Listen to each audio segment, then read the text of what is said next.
One day, a man went to see his doctor. He looked very worried, very nervous.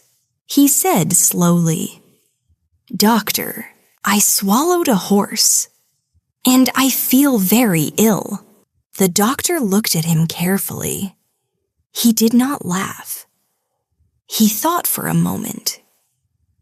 Then he said calmly, "All right, Mr. Lloyd. Please lie down on the bed. I will help you." The nurse came in. She gave the man an injection. After a few minutes, he fell asleep. As soon as he was sleeping, the doctor quickly left the office. He went into the town to look for a horse.